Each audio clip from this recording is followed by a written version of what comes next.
আসসালামু আলাইকুম। আমার আজকের রেসিপি মজাদার কলমি শাক ভাজি। রেগুলার যেভাবে আমরা কলমি শাক ভাজি করি, সেটা থেকে একটু ভিন্ন পদ্ধতিতে আজকে এই মজাদার কলমি শাক ভাজি করে দেখাবো। একদম যারা নতুন রাঁধুনি আছেন, আশা করছি এই রেসিপিটি ফলো করে সহজে আর পারফেক্ট ভাবে কলমি শাক ভাজি করতে পারবেন। কলমি শাক ভাজি করার জন্যে প্রথমে প্যানের মধ্যে ১ মুঠো পরিমাণ কলমি শাক দিয়ে দিচ্ছি। শাকগুলো আগে থেকেই কেটে ধুয়ে পরিষ্কার করে নিয়েছি। একদম কুচি করে নিয়েছি যাতে করে ভাপ দিতে সুবিধা হয়। এখন এর মধ্যে দিয়ে দিব আমি স্বাদমতো লবণ বা পরিমাণ মতো লবণ।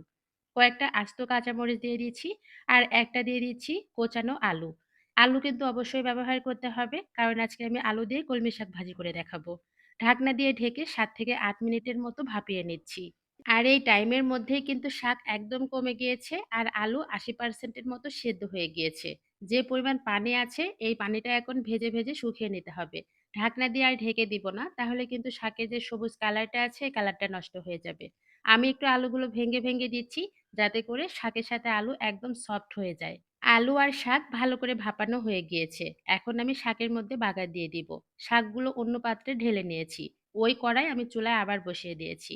কড়াইয়ের মধ্যে আমি দিয়ে দিয়েছি পরিমাণ মতো সয়াবিন তেল আর ২ টা শুকনা মরিচ। শুকনা মরিচগুলো একটু চিড়ে দিয়ে দিলাম যাতে করে শাকের গন্ধটা সুন্দর আসে।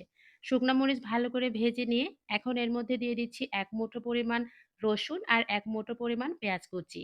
যেকোনো শাক ভাজিতেই কিন্তু তেল, পেঁয়াজ, রসুন এই ৩ টা উপকরণ বেশি করে ব্যবহার করতে হবে। তবেই কিন্তু শাক ভাজি খেতে বেশি মজা লাগে। পেঁয়াজ, রসুন একদম বেরেস্তা করে ভেজে নিয়েছি। এখন দিয়ে দিব এর মধ্যে আগে থেকেই সেদ্ধ করে রাখা আলু আর শাক। এখন সবকিছু ভালো করে নেড়েচেড়ে ভেজে নিতে হবে। আমি এখানে ৭ থেকে ৮ মিনিটের মতো মিডিয়াম হিটে শাক আর আলু ভেজে নিয়েছি। আর এর মধ্যেই কিন্তু আলু দিয়ে কলমি শাক ভাজি একদম রেডি। গরম, গরম ভাতের সাথে এই শাক ভাজি খেতে যে কি মজার! অবশ্যই বাসায় একদিন এভাবে তৈরি করে খাবেন। আমরা তো কলমি শাক এমনিতেই ভাজি করে খাই। তবে আলু দিয়ে কলমি শাক ভাজি করলে যে এতটা মজার হয় আর এটা খেতে গরম, গরম ভাতের সাথে ভীষণ মজার। তো আমি একটু পরিবেশন করে দেখাচ্ছি এটা দেখতে কতটা লোভনীয় লাগছে। অবশ্যই একদিন হলেও রেসিপিটি ট্রাই করে দেখবেন। আশা করছি আপনাদের কাছেও ভালো লাগবে। তো সবাই ভালো থাকবেন। আমার ভিডিওটি যদি ভালো লেগে থাকে অবশ্যই একটা কমেন্টস করে জানাতে ভুলবেন না।